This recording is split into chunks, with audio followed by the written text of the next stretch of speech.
मेरा नाम साइमा है। शादी से पहले मैं एक गरीब परिवार से ताल्लुक़ रखती थी। मैं गाँव की रहने वाली थी, लेकिन फिर भी मैंने सरकारी स्कूल से 10वीं क्लास तक की शिक्षा पाई हुई थी। मैं बहुत ज़्यादा खूबसूरत तो नहीं थी, लेकिन बस मीडियम थी। मैं अपने घर में सबसे बड़ी बेटी थी, इसलिए मेरे माँ-बाप को मेरी शादी करने की बहुत जल्दी हो रही थी। वैसे भी गाँव में लड़कियों की जल्दी ही शादी कर दी जाती है। मेरे माँ-बाप ने मेरे लिए अच्छा रिश्ता देखना तलाश किया, तो पड़ोस के ही गाँव से मेरे लिए एक अच्छा-सा रिश्ता आया। रिश्ता बहुत अच्छा था, लड़का रहने वाला तो गाँव का ही था, लेकिन उसकी नौकरी कतर में लगी हुई थी और उसकी नौकरी बहुत ज़्यादा अच्छी थी। मेरे घरवालों को यह रिश्ता बहुत पसंद आया था। लड़का पढ़ा-लिखा भी था, तभी उसके दूसरे देश में नौकरी लगी हुई थी। मेरी भी यही चाहत थी कि मेरी शादी किसी पढ़े-लिखे इंसान से हो। यह रिश्ता मिल जाने के बाद मेरी चाहत भी पूरी हो गई थी और मेरे घर वालों को रिश्ता बहुत पसंद आया था। मेरा होने वाला पति काफी सालों से ही कतर में नौकरी कर रहा था। वह अपने घर में सबसे बड़ा बेटा था। उसके छोटे 3 बहन भाई थे, एक कुंवारा भाई और 2 छोटी बहनें थीं। मेरे होने वाले पति के पिता तो काफी सालों पहले ही गुजर चुके थे, लेकिन माँ का साया अभी तक उन पर था। हमारा रिश्ता फोटो देखकर ही तय हो गया था। मेरा फोटो लड़के को दिखा दिया गया था और लड़के का फोटो मुझे दिखा दिया गया था, क्योंकि लड़का कतर में नौकरी करता था। इसीलिए वह बार-बार यहाँ पर नहीं आ सकता था। लड़के वालों की शर्त यही थी कि हमारा बेटा शादी के टाइम पर ही हिंदुस्तान वापस आएगा और मेरा यह रिश्ता मेरे पिता के जानने वाले दोस्त ने ही करवाया था। इसीलिए मेरा होने वाला पति मेरे लिए बिल्कुल अनजान था। दोनों परिवारों की मर्जी से हमारा रिश्ता पक्का हो गया और कुछ दिन बाद ही हमारी शादी भी हो गई। मेरी शादी की पहली रात जब मेरे पति से मेरी मुलाकात हुई, तो मुझे उनका बिहेवियर बहुत पसंद आया था। मेरी ससुराल भी बस ठीक-ठाक ही थी। ससुराल का घर तो थोड़ा छोटा था, लेकिन मेरे पति की कमाई अच्छी थी। इसलिए मेरी माँ ने मुझे समझाया था कि घर से कुछ नहीं होता, लड़के की कमाई अच्छी होनी चाहिए। मैंने भी इस बात को एक्सेप्ट कर लिया था। शादी के 4 दिन बाद ही मेरे पति ने अपना सामान पैक करना शुरू कर दिया था, क्योंकि उनको कतर वापस जाना था। और यह बात सुनकर मैं रोने लगी थी। अभी तो हमारी शादी को 3-4 दिन ही गुजरे थे और मेरे पति शोएब मुझे अकेला छोड़कर जा रहे थे। मैं उनके बिना यहाँ पर कैसे रहूंगी? हमने तो अभी तक एक दूसरे को ठीक तरह से जाना भी नहीं था। मैं अपनी जिंदगी अपने पति के साथ गुजारना चाहती थी। शादी से पहले मुझे यह बात तो पता थी कि मेरे पति काफी सालों से ही कतर में नौकरी कर रहे हैं, लेकिन जब शादी के बाद वह 3-4 दिन बाद ही जाने लगे, तो मेरे पैरों तले से जमीन निकल गई, क्योंकि मुझे तो यह नहीं पता था कि वह अचानक इतनी जल्दी कतर जाने की तैयारी करने लगेंगे। मैंने सोचा था कि शायद वह 1-2 महीने यहाँ पर रुकेंगे, मुझे घुमाएंगे फिराएंगे, उनकी मेरे साथ अच्छी खासी बातचीत होगी, लेकिन ऐसा कुछ भी नहीं था। वह तो 3-4 दिन में ही यहाँ से जाने की तैयारी में लगे हुए थे। मैंने अपनी आंखों में आंसू भरकर अपने पति से कहा भी था कि मैं यहाँ पर आपके बिना कैसे रहूंगी। मेरी बात सुनकर मेरे पति कहने लगे, मेरी मजबूरी है, वहां पर मेरी नौकरी लगी हुई है, मैं ज्यादा टाइम तक यहाँ पर नहीं रह सकता, वरना मेरी नौकरी खतरे में पड़ जाएगी। वैसे तो मैं यहाँ पर 2 महीने की छुट्टियों पर आया था, लेकिन कंपनी ने अचानक ही मेरी छुट्टियां कैंसिल करके मुझे वापस बुला लिया है। शायद वहां पर काम ज्यादा है, इसीलिए बार बार मेरे पास वहां से फोन आ रहे हैं। ये सुनकर मेरी आंखें नम हो गई थीं और मुझे गुस्सा भी आ रहा था इस बात पर कि मुझे किसी परदेसी इंसान से शादी ही नहीं करनी चाहिए थी। एक परदेसी इंसान से शादी करना बहुत ही मुश्किल का काम है। इस बात का एहसास मुझे आज हो रहा था। मेरे पति ने अपना सामान पैक किया और मुझसे कहने लगे कि मैं थोड़ी देर के लिए बाजार जा रहा हूँ, और जब वह घर वापस आए तो मैंने देखा कि वह लगभग 15 से 20 किलो फिटकरी लेकर आए थे और मुझसे कहने लगे कि सारी फिटकरी मेरे सामान में रख दो। इतनी सारी फिटकरी देखकर मैं हैरान हो गई थी और मैंने कहा, आप वहां जाकर इसका क्या करेंगे? यह तो बहुत सारी फिटकरी है, इसका भला आपको क्या काम है? और इससे तो आपके सामान का वजन भी बढ़ जाएगा और फिर अलग से फिटकरी के पैसे भी भरने पड़ेंगे। क्या वहां भी हमारे इलाके की तरह गंदा पानी आता है, जिसे साफ करने के लिए आप फिटकरी लेकर जा रहे हैं? मैंने अपने हिसाब से ही अपने पति को यह सारी बात बता दी थी। क्योंकि मेरी माँ हमेशा ही बर्तनों को साफ करने के लिए थोड़े से बर्तन में फिटकरी डालकर बर्तन को घुमाकर निकाल लिया करती थी। हमारे एरिया में गंदा पानी आया करता था। माँ कहती थी कि ऐसा करने से बर्तन बिल्कुल साफ हो जाते हैं और पानी के कीटाणु बर्तन पर नहीं लगते हैं। मेरी बात सुनकर शोएब हंसने लगी और कहने लगे, यह तुम्हारे इलाकों में बर्तन साफ करने के लिए इस्तेमाल की जाती होगी, लेकिन वहां पर तो शुद्ध पानी आता है, बिल्कुल साफ पानी मिलता है। कतर की औरतें इसका कुछ और ही इस्तेमाल करती हैं। यह बात मुझे ठीक से तो नहीं पता है, लेकिन मुझे यह मालूम है कि वहां पर इसकी वैल्यू बहुत ज्यादा है। कतर की औरतें फिटकरी को डबल रेट में खरीदने के लिए भी तैयार रहती हैं। लगभग हर कतर की औरत के घर में यह फिटकरी मौजूद होती है। मैं जब भी यहाँ पर आता हूँ तो वापसी पर फिटकरी जरूर लेकर जाता हूँ। शुए की बात सुनकर मैं हैरान हो गई थी। यहाँ पर तो हर दुकान पर ही फिटकरी मौजूद होती थी, लेकिन इस टाइम में सब कुछ भूलकर अपने पति की टेंशन ले रही थी। मेरे लिए सबसे बड़ी टेंशन मेरे पति की जुदाई थी। मैंने उनके सामान में फिटकरी तो रख दी थी।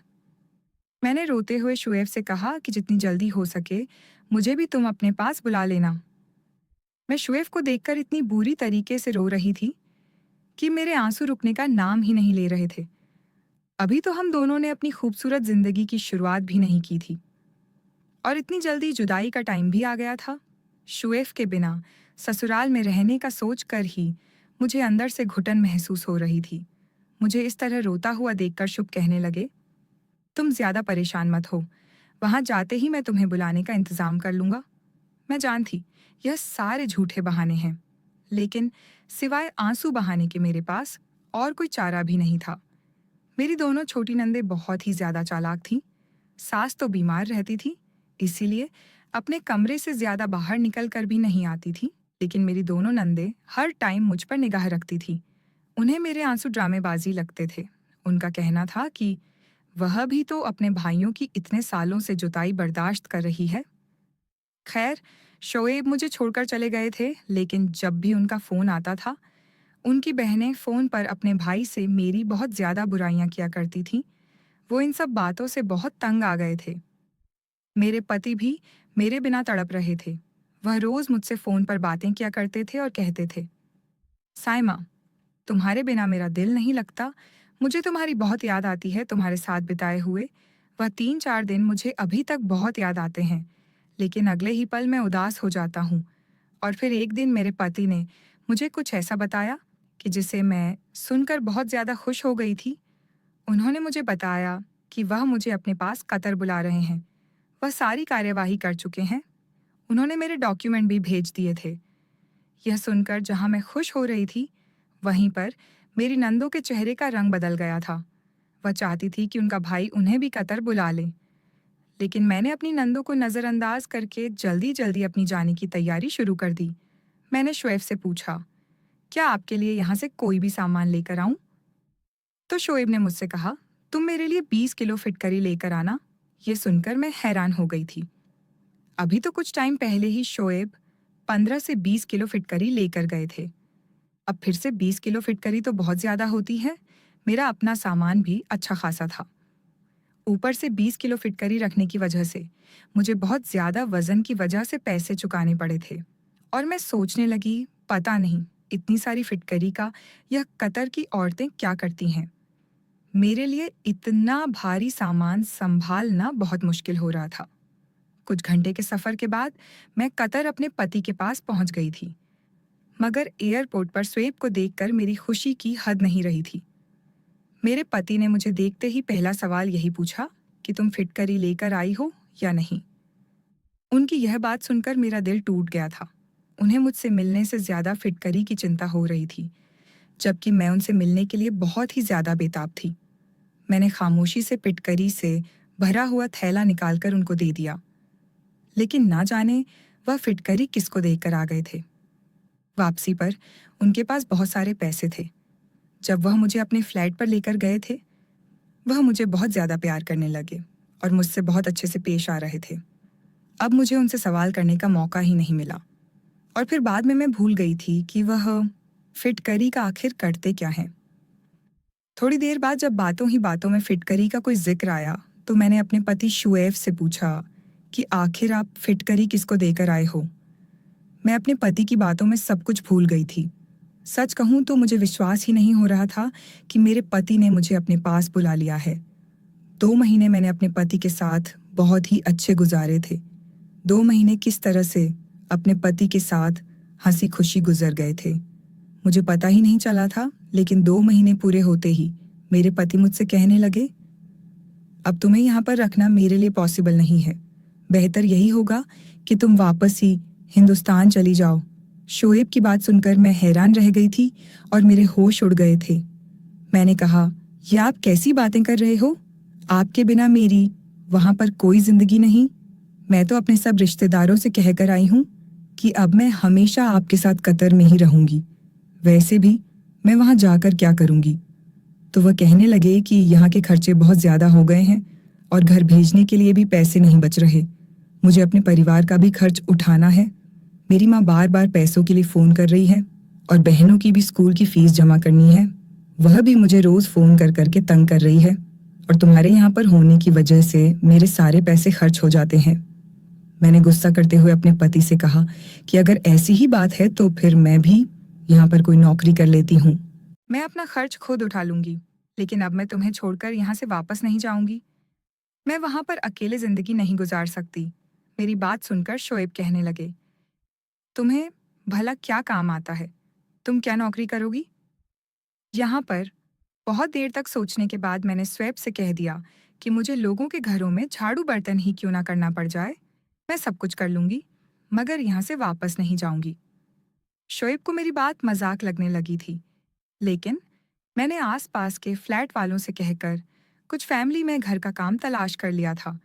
उन दिनों मेरी काफी लोगों से जान पहचान हो गई थी, क्योंकि हम जिस जगह पर रहते थे वहां पर जाकर हिंदुस्तानी फैमिली भी रहती थी और इस समय मेरी जान पहचान वाली औरतें मेरे काम आ गई थीं।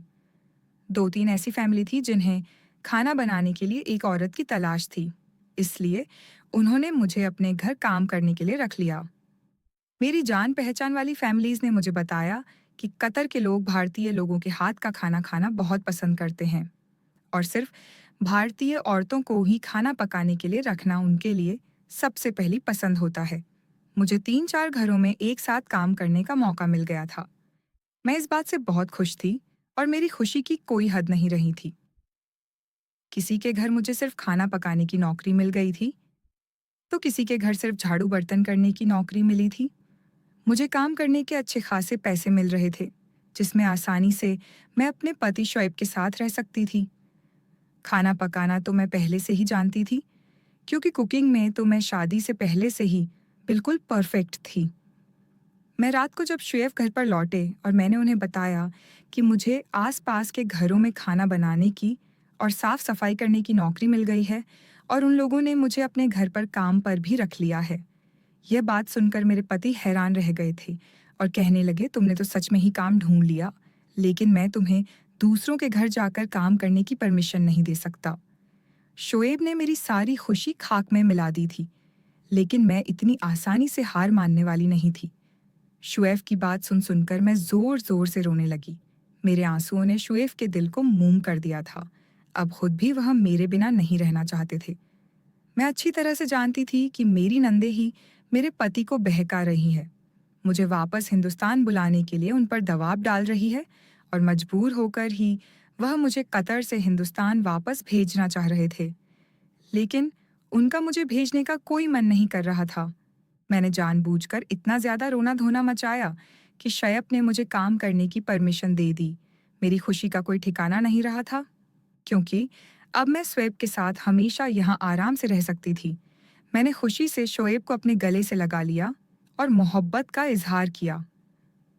अगले दिन जब ऑफिस जाते टाइम शोएब ने कहा कि अगर तुम्हें काम समझ आए तो ही करना, वरना काम करने की कोई ज़रूरत नहीं। मैंने उनसे कहा कि आप फिक्र मत करो, मैं सब कुछ संभाल लूंगी, और उनके घर से जाते ही जल्दी से मैं अपने काम से फाई हुई और फिर मेरी पड़ोसन मुझे कतर की औरतों के घर पर ले गई, जिनके घर बहुत ही बढ़िया थे, अंदर से बिल्कुल महल के जैसे लगते थे। मैं देखकर तो बहुत ही ज्यादा हैरान रह गई थी। यहाँ के लोगों के घर सच में बहुत ज्यादा हसीन थे और वहाँ की औरतें भी बहुत मिलनसार बिहेवियर की थीं। कुछ-कुछ औरतें तो हिंदी भी समझ हाँ, कुछ-कुछ औरतों को तो हिंदी भी समझ आती थी, लेकिन बोलना नहीं जानती थी। उन्होंने इशारे से मुझे समझा दिया कि मैं उन्हें किस तरह का खाना बनाकर दूँ। लेकिन पहले ही दिन मैंने एक बड़ी अजीब-सी बात देखी। जब एक मालकिन के यहाँ किचन में खाना बनाने के लिए गई, तो वहाँ पर एक बड़े से बॉक्स में बहुत सारी फिटकरी पड़ी हुई थी। फिटकरी को देखते ही मुझे याद आया कि मेरे पति और मैं भी तो इंडिया से इतनी सारी फिटकरी लेकर आई थी। पता नहीं शुभ ने उस फिटकरी का क्या किया था। क्या पता यहाँ की औरतें इस फिटकरी का क्या करती हैं। लेकिन ये सवाल मैं किससे पूछती, क्योंकि इस घर में मौजूद जितने भी नौकर थे वह सब हिंदी नहीं जानते थे और ना ही इंग्लिश जानते थे। और शुएब तो पहले ही बता चुके थे कि उन्हें इस बारे में कुछ भी नहीं पता। शोएब ने भी यही बताया था कि यहाँ की औरतें फिटकरी का क्या करती हैं, इस बारे में उन्हें नहीं मालूम। मैं इन्हीं सोचों में गुम थी और 2-3 घंटे में मैंने वहाँ का खाना भी बना दिया था। फिर उसके बाद मैं दूसरे घर पर खाना बनाने के लिए चली गई थी और वहाँ पर जाकर भी मैंने बिल्कुल यही चीज़ देखी कि वहाँ के किचन में तो पहले वाले से भी ज़्यादा फिटकरी भरी हुई थी। अब तो मेरे अंदर एक अजीब सा इंटरेस्ट जाग उठा था कि आखिर यह सब माजरा क्या है। इंडिया में तो मैंने ऐसा कुछ भी नहीं देखा था। मुझे खाना पकाते हुए थोड़ी ही देर गुजरी थी कि एक औरत किचन में आई और उसने फिटकरी का टुकड़ा निकाला और एक बर्तन में पानी लिया, फिटकरी का टुकड़ा उस बर्तन में डाल दिया और उसको ढककर कोने में रख दिया। पता नहीं उसने पानी में फिटकरी डुबोकर क्यों रखी हुई थी। मुझे मालूम नहीं हो सका कि वह औरत ऐसा क्यों कर रही थी, क्योंकि वह यह काम चोरी चुपके कर रही थी और मैंने काम करते हुए हुए उसे देख लिया था, जैसे वह नहीं चाहती हो कि मैं उसकी तरफ देखूं। इस बात पर तो मैं और भी ज्यादा हैरान हुई थी। खैर मेरा पहला दिन था और बहुत अच्छा गुजरा था। मैं सारे ही घरों में खाना बनाकर और साफ सफाई करके 6-7 घंटे में फ्री हो गई थी और शुएब के घर लौटने से पहले ही मैं घर चली गई थी। खाना बनाने का तो मुझे हमेशा से ही शौक था, इसीलिए यह काम मुझे बिल्कुल भी भारी मालूम नहीं हो रहा था। शाम को जब शुएब घर आए तो उन्होंने मुझसे रोज सवाल पूछे, तो मैंने उन्हें दिलासा दिया कि काम बहुत अच्छा है और मुझे यहाँ पर किसी तरह की भी कोई तकलीफ नहीं। आप चाहो तो मेरी सारी सैलरी अपने घर पर भेज सकते हैं। मुझे बस आपका साथ चाहिए। मैं आपके साथ कैसे भी यहाँ पर गुजारा कर लूंगी। मेरी बात पर मेरे पति मुस्कुराने लगे थे। आखिर यह सब मैं उनके साथ रहने के लिए ही तो कर रही हूँ।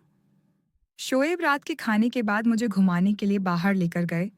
जब से मैं कतर आई थी, तब से पहली बार वह मुझे बाहर ले लेकर गए थे। उनके साथ बाहर घूमने में मुझे बहुत सुकून मिल रहा था, वरना अब तक तो मेरे सर पर यही टेंशन थी कि कहीं मेरे पति मुझे यहाँ से वापस ना भेज दें।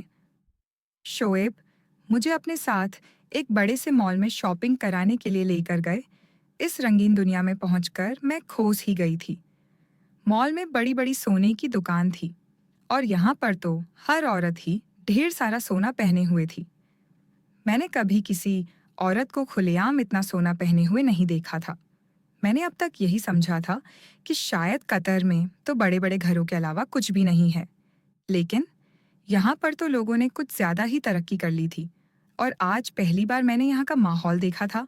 हमने खूब सारी शॉपिंग की और मेरे पति ने मुझे वहाँ की आइसक्रीम भी खिलाई थी। घर आते टाइम रास्ते में हमें शोएब के एक दोस्त मिल गए थे। शायद वह ऑफिस के ही दोस्त थे। उनके साथ उनकी पत्नी भी मौजूद थी। शोएब ने मुझे अपने दोस्त और उनकी पत्नी से मिलवाया। वह लोग बहुत ही ज्यादा अच्छे लग रहे थे और जब उन्हें पता चला कि मैं शादी के बाद पहली बार हिंदुस्तान से यहाँ पर आई हूँ, तो उन्होंने मुझे और शुएब को अपने घर पर अगले ही दिन डिनर के लिए बुला लिया। वह लोग भी कतर में ही रहते थे, लेकिन उनकी हिंदी काफ़ी अच्छी थी। शुए ने उनसे काफ़ी मना भी किया कि हम लोग डिनर पर नहीं आ सकते, लेकिन वह नहीं माने और जब वह ज़्यादा ही ज़िद करने लगे, तो मेरे पति ने उनके डिनर का ऑफ़र एक्सेप्ट कर लिया। मैं शुएब के दोस्त के घर जाने के लिए ज़्यादा ही एक्साइटेड थी, क्योंकि मैंने अभी तक वहाँ के लोगों के हाथ का बना हुआ खाना नहीं खाया था, क्योंकि मैं तो हिंदुस्तानी थी और अपने हाथ से ही खाना बनाकर खा रही थी और यहाँ आकर किसी के घर दावत पर भी पहली बार ही जा रही थी। अगले दिन मैंने सभी लोगों के घरों में काम किया और खाना बनाया और वापस आते ही जल्दी जल्दी रेडी हो गई।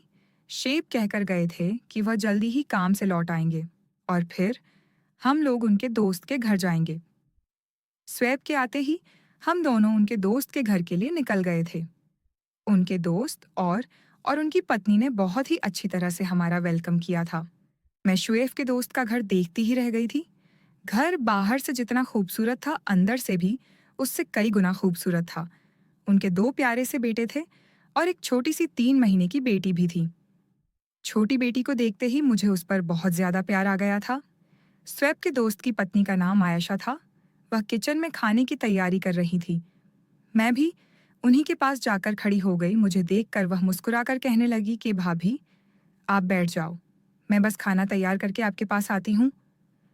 मैंने उनकी बात को इग्नोर करते हुए कहा कि मैं आपकी मदद करवा देती हूँ, और फिर मैंने उनकी मदद करवाना शुरू कर दी। और तभी मेरी नज़र आयशा भाभी के किचन में रखी हुई फिटकरी पर पड़ी। उन्होंने भी फिटकरी को एक डिब्बे में रखा हुआ था। डब्बा ट्रांसपेरेंट था, इसी वजह से मुझे उसके अंदर की फिटकरी ठीक से दिखाई दे रही थी।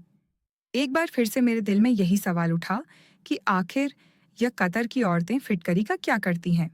मैंने सोचा कि मैं इस फिटकरी का राज आयशा से पूछ लेती हूँ, मगर आयशा से पूछने में मुझे थोड़ी झिझक महसूस हो रही थी, क्योंकि जिस घर में मैं काम किया करती थी, वहाँ की मालकिन ने छुपाने के अंदाज में फिटकरी को पानी में डालकर रखा था। पता नहीं इसके पीछे कौन सी बात हो सकती है।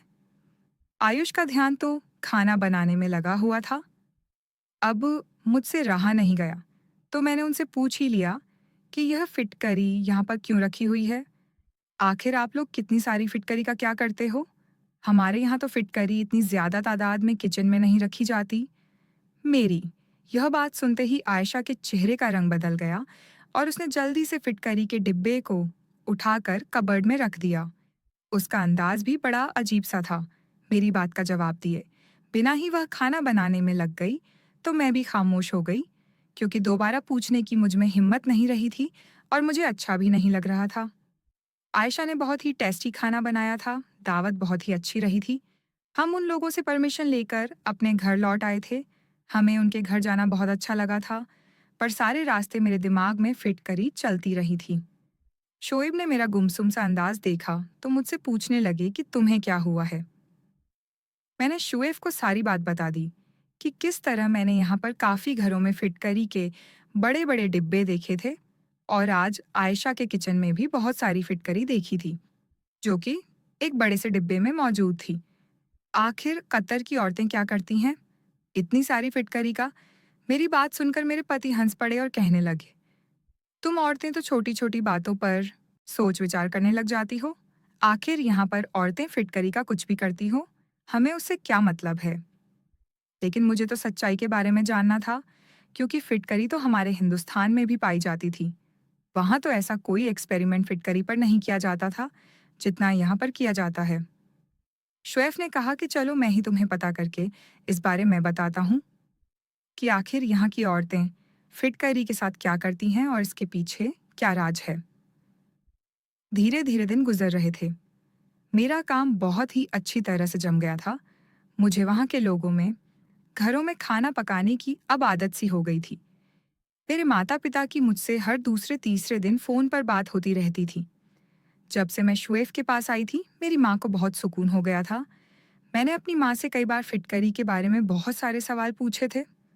कहीं मेरी माँ को फिटकरी के बारे में कुछ पता हो, लेकिन मेरी माँ को भी ज्यादा जानकारी नहीं थी कि फिटकरी को पानी में भिगोकर क्या किया जा सकता है।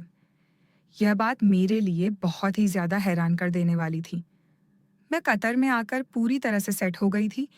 अब मुझे हिंदुस्तान वापस जाने की कोई चिंता नहीं रही थी। मेरा काम बहुत ही अच्छा चल रहा था। मेरे पति और मैं यहाँ पर खूब कमाई कर रहे थे। जिन लोगों के घरों में मैं काम किया करती थी, वह लोग भी मेरा बहुत ख्याल रखते थे। मेरे खाने की बहुत बदतारीफ होती थी, और जिनके घरों में मैं सफाई किया करती थी, वहाँ पर मेरी सफाई की भी खूब तारीफ की जाती थी, क्योंकि मैं बहुत ही सलीके से काम करती थी। खाना भी मुझे बहुत ज़्यादा नहीं बनाना होता था। 2-3 टाइप की डिशेस थोड़ी-थोड़ी क्वांटिटी में बनानी होती थी। कुछ दिन गुजरे कि एक दिन शोएब ऑफिस से घर आए तो मुझसे कहने लगे, मेरे लिए अपने हाथ की बहुत अच्छी सी चाय बना दो। आज शुएफ का मूड बहुत अच्छा लग रहा था। वह फ्रेश लग रहे थे। मैंने अपने पति से कहा कि आज आपको ऐसी कौन सी खुशी मिल गई है जिसकी वजह से आप बड़े फ्रेश लग रहे हो? शेब ने कहा कि मैं तुम्हारी परेशानी का हल लेकर आया हूँ। आज तुम जल्दी से मेरे लिए चाय बनाकर फुर्सत से मेरे पास आकर बैठ जाओ। आज मैं तुम्हारी परेशानी खत्म करने वाला हूँ और तुम्हें फिटकरी का राज बताता हूँ। मुझे फिटकरी के राज के बारे में पता चल गया है। मैं फिटकरी का राज जानने के लिए बहुत ज्यादा एक्साइटेड थी। इसीलिए मैंने जल्दी से अपने पति के लिए चाय बनाई और सारे काम से फ्री होकर उनके पास आराम से जाकर बैठ गई। शेब ने मुझे बताया कि कतर की औरतें यह नहीं चाहती हैं कि यह राज कभी किसी को पता चले, क्योंकि फिटकरी का यह इस्तेमाल उनके पुराने जमाने से चला आ रहा है और वह इसे अपने तक ही रखना चाहती है। इसीलिए आयशा भाभी ने भी तुम्हें इस बारे में कुछ नहीं बताया था। शुए की बात सुनकर मुझे बहुत ही ज्यादा एक्साइटमेंट होने लगी थी कि आखिर इस फिटकरी से ऐसा भी क्या किया जा सकता है जो इस कदर छुपाने वाली बात है। स्वेप कहने लगे कि हर जगह की अपनी अपनी अलग रस्म रिवाज होते हैं और इसी तरह हर जगह के अपने अपने अलग अलग टोटके और इलाज होते हैं। तुम भी जब से यहाँ आई हो, तुमने बहुत सारी चीजें ऐसी देखी है जो इंडिया में नहीं होती, और जो चीज इंडिया में होती है वह यहाँ पर नहीं होती। इसी तरह फिटकरी का जो इस्तेमाल इंडिया में किया जाता है वह बिल्कुल ही अलग है, जबकि कतर की औरतें इससे बिल्कुल अलग तरह का फायदा हासिल करती हैं, जो बहुत हैरान कर देने वाली है। मैं शुएफ की बातों को बहुत ध्यान से सुन रही थी। शुएफ ने बताया कि अगर हिंदुस्तानी औरतों को इसके बारे में जानकारी हो गई, तो हर घर में ढेर ढेर सारी फिटकरियां नजर आने लगेंगी। मैंने अपने पति को घूर कर देखा और कहा कि अब बता भी दो, कितना ज्यादा सस्पेंस क्रिएट कर रहे हो। मेरी बात सुनकर शोएब ने मुझे एक ऐसा राज बताया जिसे सुनकर मैं चौंक गई थी। अपनी 24 साल की जिंदगी में मैंने आज तक फिटकरी का ऐसा इस्तेमाल नहीं सुना था।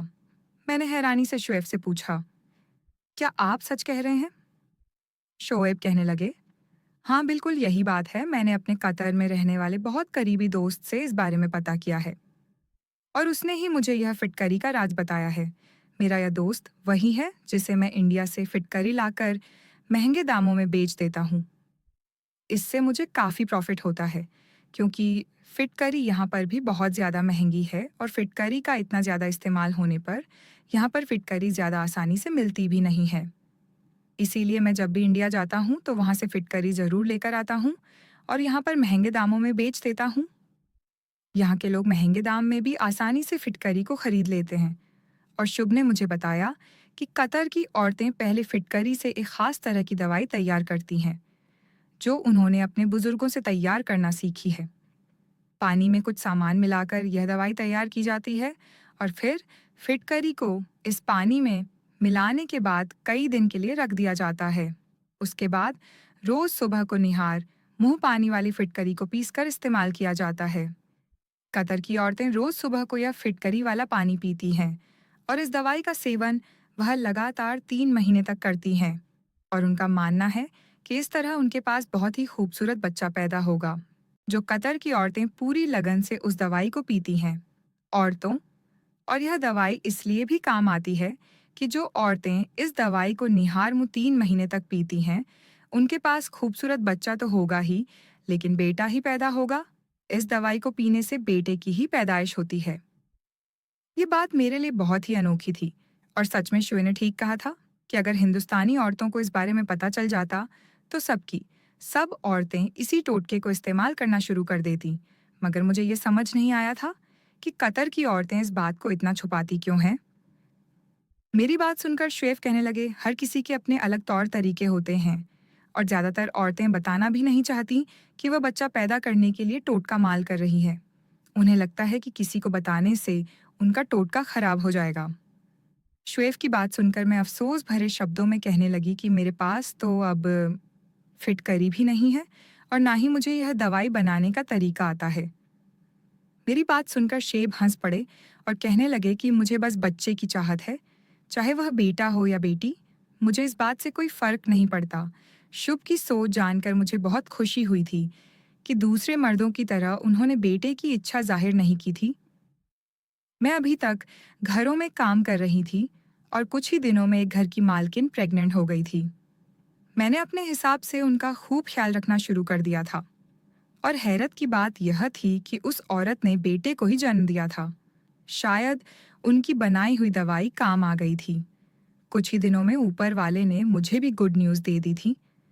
लेकिन मैंने ऐसी कोई दवाई इस्तेमाल नहीं की थी और मैं पूरे 9 के 9 महीने बिल्कुल फिट रही थी। महीने के बाद जब मैंने बच्चे को जन्म दिया, तो यह देखकर मैं हैरान रह गई थी कि मेरा भी बेटा ही पैदा हुआ था। मैंने तो ऐसी कोई दवाई नहीं पी थी। लेकिन फिर भी ऊपर वाले ने मुझे बेटे से नवाज दिया था, बेटा या बेटी। ये सब तो ऊपर वाले के हाथ में है। लेकिन हम इंसान हमेशा अपने तौर पर टोटके करते रहते हैं। कतर की औरतें भी ऐसे ही टोटकों के चक्कर में फंसी रहती हैं। मैं ये बात तो नहीं जानती थी कि कितनी कतर की औरतें इस फिटकरी की दवाई के टोटके से जानकार हैं। लेकिन जहां तक मैंने देखा था, ज्यादातर कतर की ओर के घरों में फिटकरी मौजूद थी। क्या आप लोग भी बेटे के लिए किसी ऐसे ही टोटके का इस्तेमाल करते हैं? या अपने आसपास किसी को बेटे की इच्छा में इस तरह के जादू टोने या टोटके या किसी बाबा के पास जाते हुए देखते हैं? यह सारे काम बिल्कुल ही गलत हैं। ऊपर वाला हमें बेटा दे या बेटी, हमें उसकी नीयत समझकर अपने पास रख लेना चाहिए। ऊपर वाला हमें औलाद से नवाज रहा है, यही हमारे लिए बहुत है। बेटा या बेटी कुछ नहीं होता। औलाद होना ही सबसे बड़ी बात होती है। मैं अपने पति शुएब के साथ बहुत खुश हूँ। लेकिन अब मैंने कतर की औरतों में ज्यादा इंटरेस्ट लेना बंद कर दिया, क्योंकि यह बात मुझे पसंद नहीं आई थी कि बेटा होने के लिए वह लोग इतना ज्यादा टोटकों का इस्तेमाल किया करती थी। बेटी होने के लिए भी तो लोग टोटके का इस्तेमाल कर सकते हैं। आखिर बेटी भी ऊपर वाले की ही नेमत होती है। मुझे तो बेटियां बहुत पसंद हैं और मैं दुआ करती हूँ कि अगली होने वाली औलाद ऊपर वाला मुझे बेटी ही दे। मुझे बेटियां बहुत पसंद हैं। मैं अपने बेटे के साथ बहुत ज़्यादा खुश हूँ, लेकिन मुझे अभी भी एक बेटी की ख्वाहिश और है, ताकि मेरी फैमिली कंप्लीट हो जाए। दोस्तों, उम्मीद करती हूँ आपको हमारी कहानी पसंद आई होगी। कहानी पसंद आई है तो वीडियो को लाइक करें, चैनल पर नए हैं तो चैनल को सब्सक्राइब करें और हाँ, नोटिफिकेशन बेल को ज़रूर दबाएं ताकि अगली अपडेट सबसे पहले आपको मिले।